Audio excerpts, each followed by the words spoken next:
ബന്ധമുള്ള ഇസ്ലാമിനോട് കൂറുള്ള സ്വന്തം ബാപ്പയെക്കാളും ഉമ്മയെക്കാളും ഭാര്യയെക്കാളും മക്കളെക്കാളും അള്ളാഹുവോടും റസൂലോടും വിധേയത്വം ഉണ്ടാകേണ്ട നല്ലവരായ എന്റെ മുസ്ലിം സഹോദരന്മാരോടും സഹോദരിമാരോടും ഞാനൊരു കാര്യം പറയുന്നു. നാം ഏറെ കടപ്പെടേണ്ടത്, നാം ഏറെ ബന്ധം കാണിക്കേണ്ടത്, നാം ഏറെ വിധേയത്വപ്പെടേണ്ടത് അള്ളാഹുവോടും റസൂലോടും ദീനോടും സമുദായത്തോടുമാണ്. അത് കഴിഞ്ഞിട്ട് മതി നമുക്ക് നമ്മുടെ ഭൗതിക താല്പര്യങ്ങളോടുള്ള ബന്ധം. ആലോചിച്ചു നോക്കുക, നാം ഏറെ ബന്ധപ്പെടേണ്ടത് ആരോടാണ്? വാഴ കേൾക്കുന്ന 0 പോയിന്റിലുള്ള ആരെങ്കിലും എന്റെ മുമ്പിലുണ്ടെങ്കിൽ, ഇസ്ലാമികമായ ജീവിത വഴിയിലേക്ക് ഇനിയും പ്രവേശിച്ചിട്ടില്ലാത്ത, 5 നേരത്തെ നിസ്കാരങ്ങൾ ഇനിയും കൃത്യമായി നിസ്കരിക്കുവാൻ മനസ്സില്ലാത്ത, സർവമാന തെറ്റുകളോടും പലപ്പോഴും കൂറ് പ്രഖ്യാപിച്ചു പോകാറുള്ള, കൃത്യമായിട്ട് 10 മണിക്ക് കിടന്നുറങ്ങിയിട്ട് സുബ്ഹിക്ക് എഴുന്നേൽക്കാൻ ഇന്നും മനസ്സു കാണിച്ചിട്ടില്ലാത്ത ആരെങ്കിലും എന്റെ വാഴ കേൾക്കുന്നുണ്ടെങ്കിൽ ഒന്ന് ശ്രദ്ധിക്കുക. നാം ഏറ്റവും അധികം ബന്ധം കാണിക്കേണ്ടത് ആരോടാണ്? ഏറ്റവും അധികം നമ്മുടെ മനസ്സിനെ ബന്ധിപ്പിക്കേണ്ടത് ആരോടാണ്? നമ്മുടെ ഹൃദയത്തിന്റെ നല്ല വികാരങ്ങളെ. നല്ല വികാരം എന്ന് പറഞ്ഞാൽ എന്താ? ഹൃദയത്തിന്റെ നല്ല വികാരം. ഹൃദയത്തിൽ 2 വികാരങ്ങളുണ്ട്. നല്ല വികാരങ്ങൾ ഏതാ? സ്നേഹം, അല്ലെ? സ്നേഹം, ബഹുമാനം, ഇത്തരത്തിലുള്ള നല്ല വികാരങ്ങളെ, മനസ്സിന്റെ നല്ല വികാരങ്ങളെ നാം ബന്ധിപ്പിക്കേണ്ടത് എവിടത്തേക്കാണ്? അള്ളാഹുവിലേക്കാണ്. ഒരു മനുഷ്യന്റെ മനസ്സ്, സത്യവിശ്വാസിയുടെ മനസ്സ് ഏറ്റവും അധികം ബന്ധപ്പെടേണ്ടത് റബ്ബോടാണ്. ചോദിച്ചോട്ടെ, ഇന്നത്തെ പകൽ സമയം കഴിഞ്ഞ് ഇശാ ബാങ്ക് കൊടുത്തല്ലോ. അല്ലാഹു സുബ്ഹാനഹു വ തആല നമുക്ക് ഈ സമയം വരെ, ഈ സമയത്തെ ആസ്വദിക്കാനും കഴിഞ്ഞ സമയങ്ങളിൽ ഭക്ഷണം കഴിക്കുവാനും ഒക്കെയുള്ള അവസരങ്ങൾ തന്നു. ഇന്നത്തെ എല്ലാം തന്നത് റബ്ബാണ്. ഇന്നത്തേതെന്ന് പറയണ്ട. നമ്മുടെ ഈ ശരീരത്തെ രൂപകൽപ്പന ചെയ്തത്, നമ്മെ ഭൂമിയിൽ കൊണ്ടുവന്നത്, നമ്മെ ഇതുവരെ ജീവിപ്പിച്ചത് റബ്ബാണ്. ചോദിച്ചോട്ടെ, ഇന്ന് സുബ്ഹി മുതൽ ഇതുവരെയുള്ള സമയം നാം അർഹമുർ റഹീമിനായ അല്ലാഹുവുമായി ബന്ധപ്പെട്ടോ? നിസ്കരിച്ചിട്ടുണ്ടാകും. ആത്മാർത്ഥമായി റബ്ബിനെ ഒരു പ്രാവശ്യമെങ്കിലും ഓർമ്മിച്ചോ? ഞാൻ ചോദിക്കുകയാണ്.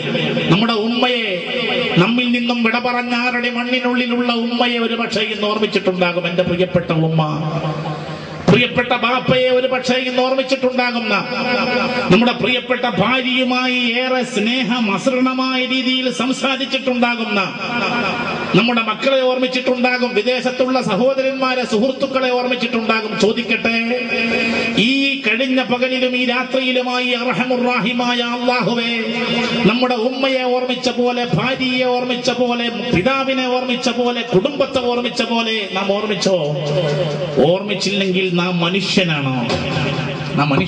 എന്റെ വിദ്യാർത്ഥികളെ, എന്റെ ശബ്ദം കേൾക്കുന്ന ഇസ്ലാമിക സംസ്കാരത്തിന്റെ ശീതളധാരയിലൂടെ മുന്നോട്ട് പോകുന്ന സുഹൃത്തുക്കളെ, ഇസ്ലാമിക മേൽവിലാസത്തിൽ അറിയപ്പെടുന്ന എന്റെ യുവാക്കളെ, നിങ്ങളോട് ഞാൻ ചോദിക്കുകയാണ്, ഇന്ന് അല്ലാഹുവിനെ ഒരു പ്രാവശ്യമെങ്കിലും ആത്മാർത്ഥമായി ഓർമ്മിക്കാത്ത ഒരു സാഹചര്യമാണ് നമുക്കെങ്കിൽ നാം മനുഷ്യനാണോ? മുസ്ലിമാണോ എന്ന് ഞാൻ ചോദിക്കുന്നില്ല, മനുഷ്യനാണോ? ഒരു ഉദാഹരണം പറയുന്നു ഞാൻ. നമുക്കൊരു വീട് ഒരാള് സ്വന്തമായി നിർമ്മിച്ചു തന്നു. ഈ ആറങ്ങാടിയിൽ അതുപോലെ സ്വന്തമായി പലർക്കും വീട് നിർമ്മിച്ച് സൗജന്യമായി ചെയ്തു കൊടുക്കുന്ന ഉദാരമതികളുണ്ട്. അള്ളാഹു അവർക്ക് ആയുരാരോഗ്യ ശേഷി ശൈമഷി പ്രദാനം ചെയ്യട്ടെ. ആമീൻ. ഞാൻ പേര് പറയാൻ ആഗ്രഹിക്കുന്നില്ല. നമുക്ക് സൗജന്യമായ ഒരാളൊരു വീടെടുത്തു തന്നു. ഒരു മനുഷ്യന്, നമുക്ക് എന്ന് പറയുന്നില്ല, ഒരു മനുഷ്യന് ഒരാൾ സൗജന്യമായൊരു വീട് നിർമ്മിച്ചു കൊടുത്തു. ആ വീട്ടിൽ അയാൾ താമസിക്കാൻ തുടങ്ങിയ അന്ന് മുതൽ മരിക്കുന്നത് വരെ അയാളുടെ മനസ്സിലേക്ക് അയാൾക്ക് സൗജന്യമായ വീട് നിർമ്മിച്ചു കൊടുത്ത മനുഷ്യനെ കുറിച്ചുള്ള ഓർമ്മ കടന്നു വരും. ഇല്ലേ? മനുഷ്യനാണെങ്കിൽ കടന്നു വരും. ജന്തു സഹജമായൊരു സ്വഭാവമാണ് സഹായിച്ചവരോട് നന്ദി പ്രകടിപ്പിക്കുക എന്നത്. മനുഷ്യന് മാത്രമല്ല, ചോറ് കൊടുക്കുന്ന നായ, അതെത്രമാത്രം ക്രൂര സ്വഭാവിയായ, ദുസ്വഭാവിയായ, മുൻകോപിയായ, മുൻ ചുണ്ടിക്കാരനായ നായയായാലും ചോറ് കൊടുക്കുന്ന മനുഷ്യനെ കാണുമ്പോൾ നായ വാലാട്ടുന്നത് കാണാറില്ലേ? എത്രയേറെ കുത്തുന്ന പശുവായാലും, അല്ലെ? നമ്മുടെ വീടുകളിൽ പലപ്പോഴും പലപ്പോഴും പശു ഉണ്ടാക്കാറില്ലേ? നല്ല കുത്തും ചവിട്ടുമുള്ള പശു. ആ പശുവിന് പുല്ല് കൊടുക്കുന്ന ഉമ്മയെ കണ്ടാൽ ദുർബലയായ ഉമ്മയായാലും ആ ഉമ്മയെ കണ്ടാൽ പശുവിന്റെ ശൗര്യവും ക്രൗര്യതയും ഒക്കെ മാറ്റിവെക്കും. പശു വളരെയേറെ അനുസരണശീലനായി ആ ഉമ്മയുടെ മുമ്പിൽ നിൽക്കുന്ന രംഗങ്ങൾ അത്ഭുതത്തോടെ നാം നിരീക്ഷിക്കാറില്ലേ? ആ ഉമ്മയുടെ കരാട്ടെ പഠിച്ചൊരു മകൻ, കുംഫു കഴിഞ്ഞ മകൻ, ജൂഡോ കഴിഞ്ഞ മകൻ, ആരോഗ്യ ദൃഢഗാത്രനായ മകൻ, ആ മകൻ ആ ഉമ്മയുടെ സ്ഥാനത്ത് പുല്ലുമായിട്ട് ആ പശുവിന്റെ അടുക്കൽ ചെന്നാൽ പശു വാട്ടും തൊടിക്കും അല്ലെ?